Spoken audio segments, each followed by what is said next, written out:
Hello, good morning সবাইকে। আজকে কিন্তু সোমবার, আজকে একটু তাড়াহুড়ো আছে কারণ ওর অফিস আছে। আমি কিন্তু সব কিছু কেটে কুটে রেখেছি। চলো তো আজকে রান্নার ব্লগটা শুরু করি। আগের দিন আমার হেল্পিং হ্যান্ড আসেনি, তার জন্য আমার একটু প্রবলেম হয়েছিল। তো আজকে সকাল সকাল চলে এসে, জানি আমার একটা বাচ্চা আছে ছোটো, তাই জন্য তাড়াহুড়ো করে তাড়াতাড়ি চলে এসে আমার সব কাজ এগিয়ে দিচ্ছে। তো চলো গিয়ে দেখি কতটা করেছে, এবং আমাদের যদি এই ব্লগটা ভালো লেগে থাকে তাহলে অবশ্যই লাইক, শেয়ার অ্যান্ড সাবস্ক্রাইব করো। নতুনরা আর পুরোনোরা অবশ্যই পাশে থেকো, আর শেষ পর্যন্ত দেখো ভিডিওটা। চারটে হয়েছে আর করে করি ওই ছোটো বড় দিয়ে দিয়ে দেবে সবাইকে। আটটা করে দিই এই যে ভাত বসিয়ে দিয়েছি, আর এখানে হচ্ছে হলো চা। আর একটা যদি দেখায় তোমাদের, এই যে এটা হলো নিম পাতা বাটা, মেয়েকে খাওয়াবো। যেগুলোকে 1 চামচ মতো নেবো, নিয়ে খাইয়ে দেবো। প্রচুর ক্রিমের প্রবলেম হচ্ছে, তার জন্য চলো দেখো চাগুলো নিয়ে নাও তাড়াতাড়ি। আস্তে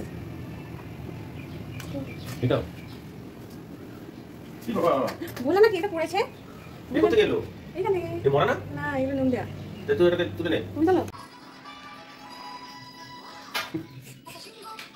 ওটা হয় না মতো দাও, জলে কোনো লাভ হয় না, সেটাতে জল কিছু করে না। এই ব্যাস ব্যাস বেশি দিও না মধু, ঠিক নেই।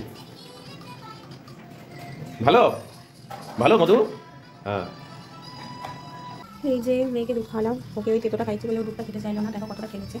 আর এখানে আমার ভাতটা হয়ে গেছে, বাচ্চা আর কিছু হয়নি। চলো আস্তে আস্তে করতে থাকি। এই যে উচ্চ ভাজাটা করে নেবো, তার জন্য তেল দিয়ে নিই।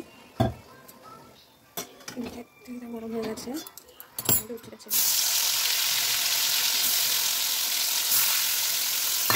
উচ্ছেটা ভাজা হয়ে যাচ্ছে, উচ্ছে ভাজা হয়ে গেছে।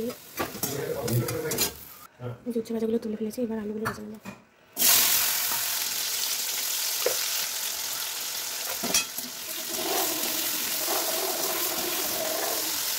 এই যে আলুটা ভাজা হয়ে গেছে, এবার আলুগুলোকে তুলে ফেলি। তারপরে মাছের আলুগুলোকে ভেজে নেবো। এটা হলো কলার তরকারির জন্য আলুগুলো ভাজা হলো।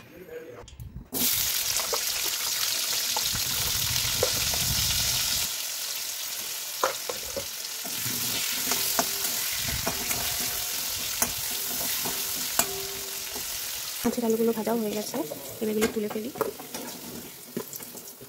এবার এর মধ্যে এই তেলে জিরে আর শুকনো লঙ্কা ফোড়ন দিয়ে কলাগুলোকে ছেড়ে দেবো, মানে কাঁচকলা। আর দিলাম একটু নুন, হলুদ আর নুন। এই যে কলাগুলো হয়ে গেছে ভাজা, এবার এর মধ্যে মশলাগুলো দিয়ে দেবো। চলো তোমাকে একটা জিনিস দেখায়, আমার মেয়ে এখন কোথায় যাচ্ছে সাইকেলে করে।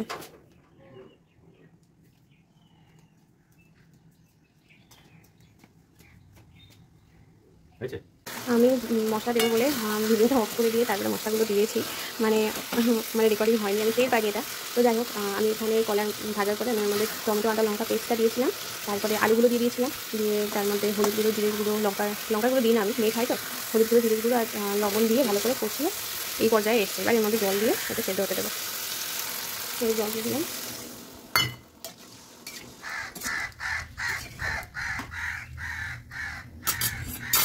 সেটা ঢেকে দেবো, ঢেকে সেদ্ধ হয়ে যাবে। সিমে দিয়ে রেখেছিলাম, সেদ্ধ মনে হয় হয়েই গেছে। চলো চেক করে নিই। হ্যাঁ, একদম সেদ্ধ হয়ে গেছে। এবার এর মধ্যে এখানে গরম মশলা ছড়িয়ে নামিয়ে দেবো। তারপরে রুটিগুলো করে নিতে হবে, ব্যাস। চলো রুটিগুলো করে ফেলি। আমরা যারা ভিডিও করি তাদের এই সমস্যাটা আসতেই থাকে, যে কত রেকর্ডিং করলাম, এডিটিং করলাম, কিন্তু তাও ভিউজ আসছে না। এই দেখো না, আমার ক্যামেরাটা কেমন পুড়ে যাবে, আমার হাতে ধাক্কা লেগেই পড়ে যাবে, কিন্তু তবুও আমি চালিয়ে গেছি আমার এই ভিডিও করা, কারণ আমি চাই একটা জায়গায় দাঁড়াতে।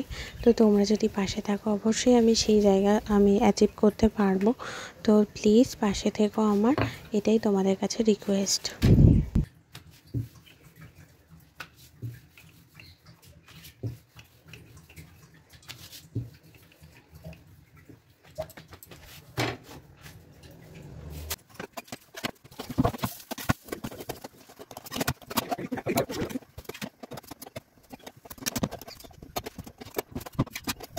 খাবার রেডি হয়ে গেছে, এই যে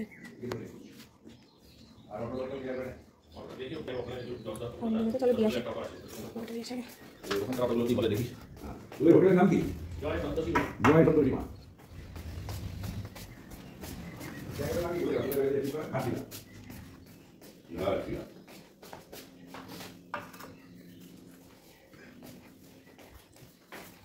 এখন মাছটাকে ভেজে নেব।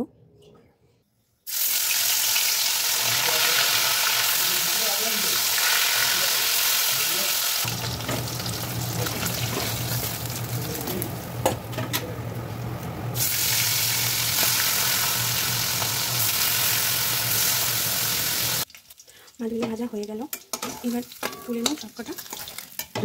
এবার এর মধ্যে দিয়ে দেবো জিরে, শুকনো লঙ্কা ফোড়ন, তারপরে দিয়ে দেবো টমেটো আদা লঙ্কা পেস্ট, তারপরে হলুদ গুঁড়ো, জিরে গুঁড়ো আর নুন। এবার এগুলোকে কষিয়ে নেব। এই যে মশলাটা কষানো হয়ে গেছে, এবার এর মধ্যে আলুগুলো দিয়ে দেবো। এটাকে ভালো করে কষিয়ে নিয়ে এই যে আলুটা কষানো হয়ে গেল, এবার এর মধ্যে দিয়ে দেবো জল।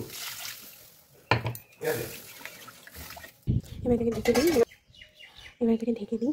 আলুটা সেদ্ধ হয়ে গেলে মাছটা দিয়ে দেবো। সেদ্ধ হলো নাকি আলু? আলু প্রায় সেদ্ধ হয়ে গেছে। এবার মাছগুলো দিয়ে দেবো, দিয়ে ভালো করে ফুটিয়ে নেবো এটাকে। আর একটু ঢাকা দিয়ে রেখে নামিয়ে দেবো। ব্যাস, মাছগুলো দিয়ে ফোটানো হয়ে গেল।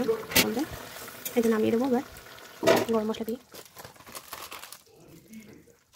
ব্যাস, রান্না শেষ আমার আজকের মতো। এই যে আমাকে টাকা বলো টাটা। কি করছো তুমি? এটা হাঁটছো বলতে কি? তো এই যে রান্নাবান্না শেষ করে চলেছি আমরা সবাই উপরে। আমরা সবাই বলতে আমি আর আমার মেয়ে। ও এখন স্নান করবে। তো তোমাদের এই ব্লগটা কেমন লাগলো অবশ্যই কমেন্টে জানিও। আর এরকম ব্লগ তোমরা দেখতে চাইছো কিনা, আর কীরকম রেসিপি দেখতে চাইছো সেগুলো কমেন্টে জানিও। তো আজকের মতো টাটা, বাই বাই।